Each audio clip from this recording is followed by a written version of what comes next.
semuanya. Pada hari ini saya akan menyampaikan buat kita semua firman Tuhan. Biarlah firman Tuhan ini dapat menguatkan saudara semuanya, dan biarlah dimanapun saudara berada pada saat ini, biarlah Tuhan selalu memberkati saudara-saudari, bahkan menyertai saudara-saudari.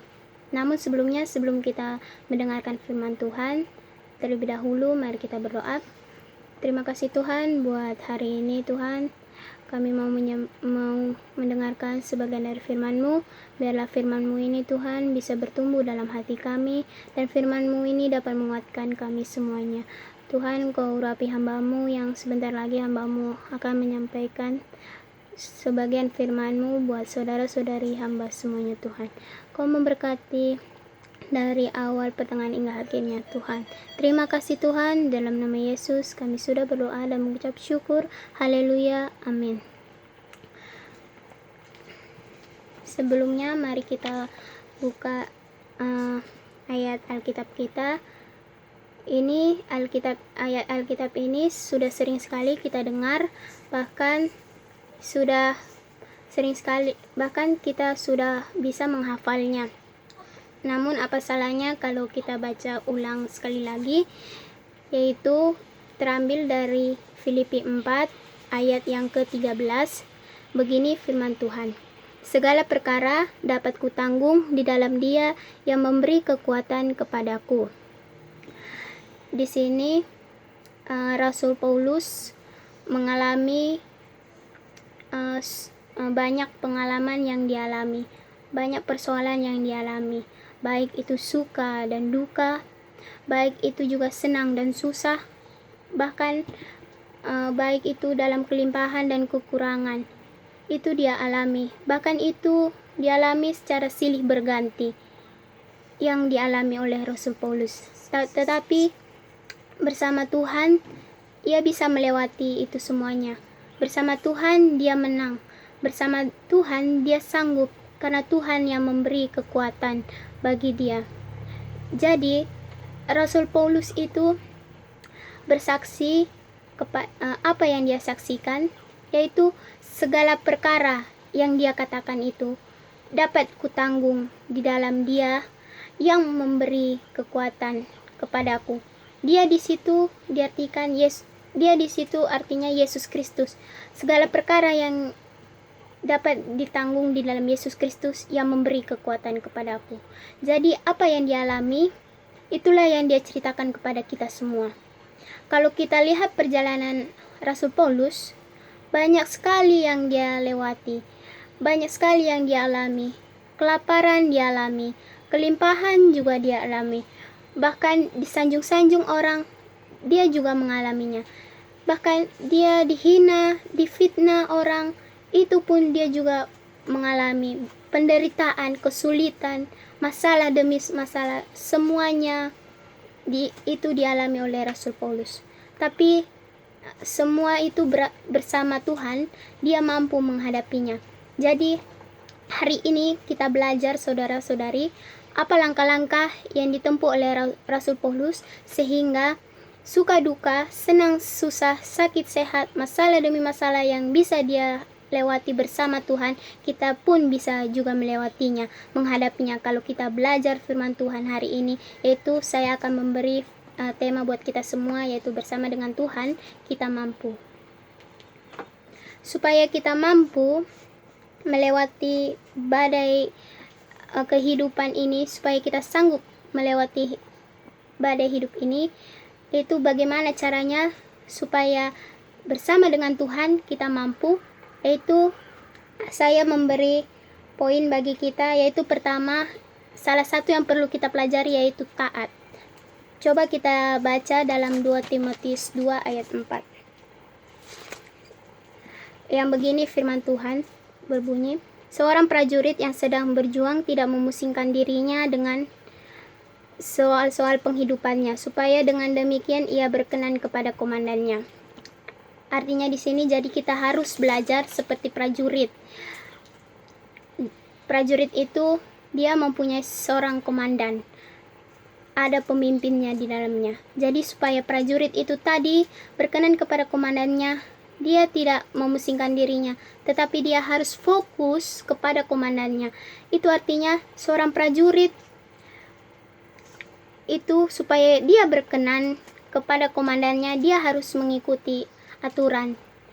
Apa yang disuruh oleh komandannya, dia harus melakukannya.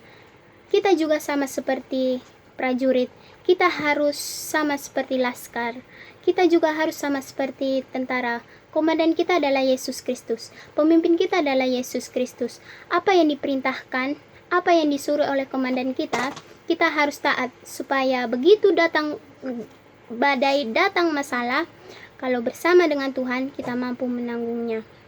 Kalau Tuhan yang suruh, lakukan, kerjakan. Tetapi kalau bukan Tuhan yang suruh, jangan kita lakukan. Kalau Tuhan yang suruh, kerjakan saja. Apapun itu resikonya, harus kita kerjakan kalau Tuhan yang suruh. Jadi saudara-saudara, kita dituntut untuk taat. Seperti kita di kampus juga, di asrama, kita mempunyai aturan dari komandan kita, dari pemimpin kita.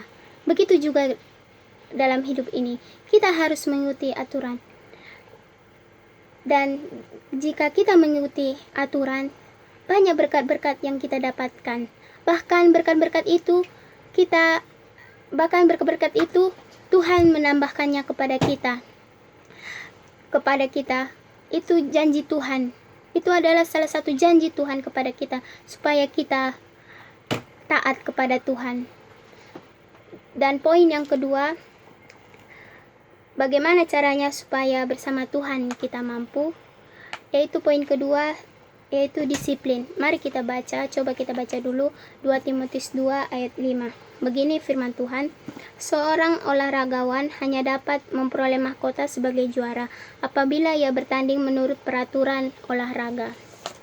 Artinya di sini bahwa Tuhan juga suruh kita belajar dari seorang olahragawan. Apakah dia seorang atlet? Apakah dia juga seorang angkat besi? Seorang karate? Atau apakah dia seorang petinju? Seorang olahragawan itu, supaya dia bisa menjadi juara, supaya dia bisa mendapat penghargaan, maka dia harus disiplin mengikuti peraturan-peraturan olahraga. Dia tidak bisa suka-suka hatinya. Kalau olahragawan itu ada jadwalnya. Kalau misalnya jam 5 latihan kata pelatihnya, maka dia harus turutin. Kalau kata pelatihnya jam 9 tidur, maka juga dia harus turutin. Kalau kata pelatihnya jam segini makan, maka dia juga harus ikutin. Tidak boleh makan ini, maka dia juga harus mengikuti. Tidak boleh sembarangan. Itulah seorang olahragawan, seorang atlet. Untuk itu saudara-saudari semuanya, kita yang mendengarkan firman ini, supaya kita bisa menang, supaya kita mampu melewati badai kehidupan, mari kita diajak untuk disiplin.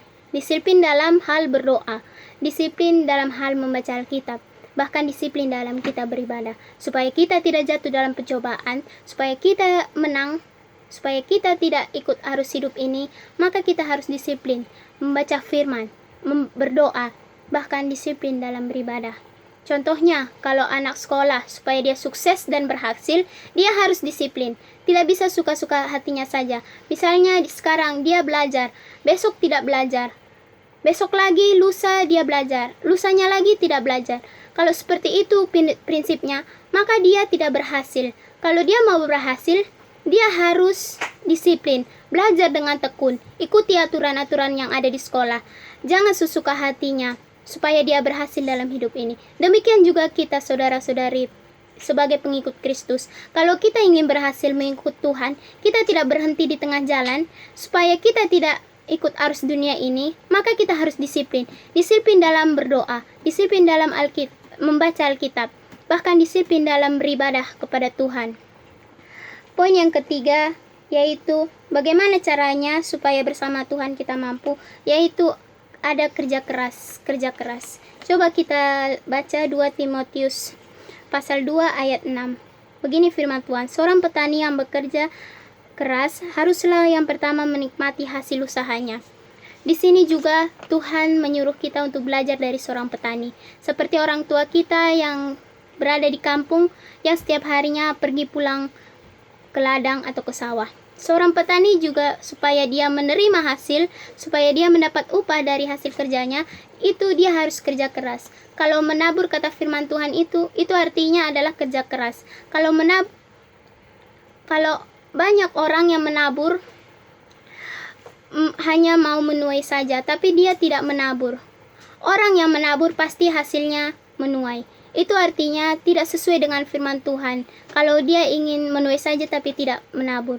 Yang sesuai dengan firman Tuhan itu ialah orang yang menabur baru menuai. Orang yang bekerja keras, berjuang dengan sungguh-sungguh, maka orang itu yang akan mendapat hasil. Kita yang mengikut Tuhan sungguh-sungguh, seperti kita, pasti kita akan berhasil. Kalau kita cuma santai-santai saja mengikut Tuhan, asal saja mengikut Tuhan, pelayanan asal-asal, tidak ada perjuangan, tidak ada usaha, tidak ada kerja keras, hanya santai-santai saja, tidak banting tulang, maka hasilnya pun yang kita dapatkan itu sedikit sekali. Kita lihat Rasul Paulus bagaimana bahwa dia seorang pekerja keras, dia berusaha sehingga dia menikmati hasilnya.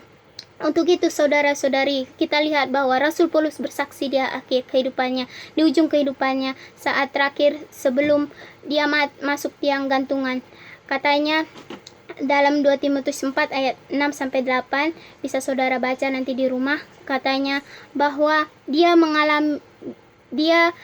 akhir ceritanya di 2 Timotius 4 sampai 6-8 ini, katanya dengan kesaksian ini tadi Tuhan sudah menyediakan mahkota kekal untuk dia. Artinya di sini saudara, bahwa Rasul Paulus ini adalah seorang yang pekerja keras.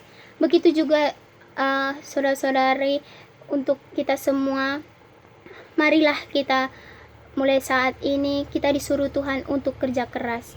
Untuk itu saudara-saudara, bagaimana caranya bersama dengan Tuhan kita mampu? Yang pertama itu kita harus taat. Mari kita taat kepada komandan kita, yaitu Yesus Kristus. Yang kedua, disiplin. Mari kita disiplin dalam hal berdoa, dalam hal membaca Alkitab dan beribadah.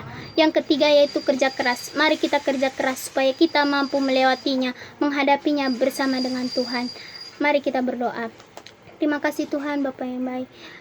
Kami sudah mendengarkan firman-Mu, biarlah firman-Mu ini bisa bertumbuh dalam hati kami dan bisa menguatkan hati kami Tuhan. Terima kasih Tuhan, dalam nama Yesus, haleluya, amin.